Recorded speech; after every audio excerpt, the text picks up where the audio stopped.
Hello and welcome to the second Careers in the Curriculum briefing for teachers of English and foreign language subjects.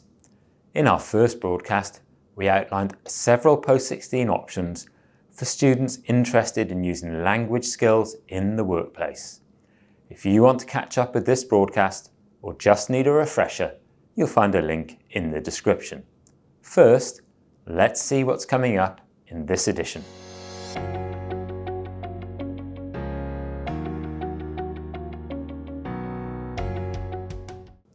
In this edition, we will explore selected careers in greater depth and learn about entry routes and likely earnings.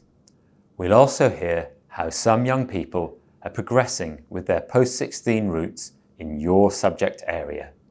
So, how can a student get real-time information on the jobs that interest them?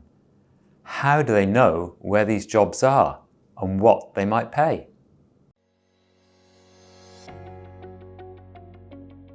The Pay Index uses up-to-date market data and cutting-edge software to offer important career prospect information to schools and students. With an easy-to-use reporting suite, you can compare educational outcomes for salary and career. Plus, you can see potential earnings throughout a career via university, apprenticeship, and professional routes. The Apprenticeships reporting suite makes it easy to discover the types of apprenticeship available in various industries across different areas of the country. If we select a career type, we can see where these apprenticeships are offered. The pie chart shows the percentages for each of the available specialisms. By selecting the level of apprenticeship of interest, you can see the annual salary available. You can also look in more detail at what is available in your local area. Select your area, level of apprenticeship, and see what apprenticeships are offered.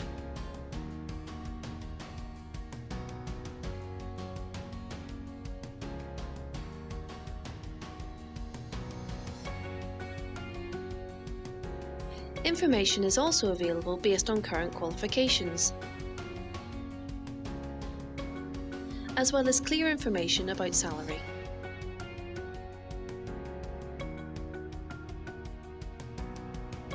Your students may be wondering whether they would like to move away to study or stay closer to home. The Pay Index helps you explore popular parts of the UK where people go to university.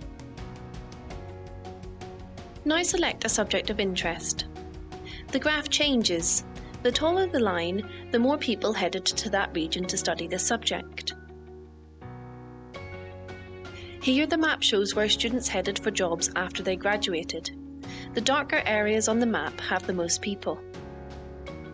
You can also see how there are jobs available in lots of different areas of the country for graduates, and so students can decide if they want or need to move at all.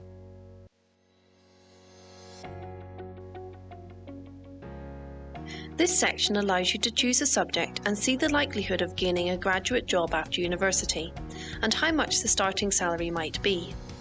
On the graph, you can also see how that salary goes up over time.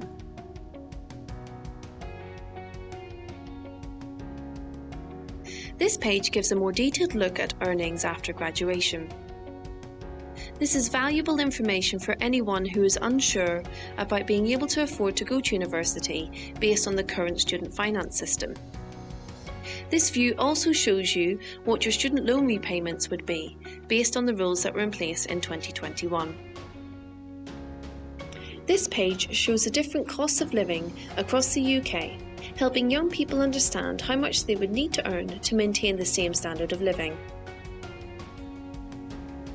The Pay Index is a great tool to aid discussions on post-16 options and is currently free to use.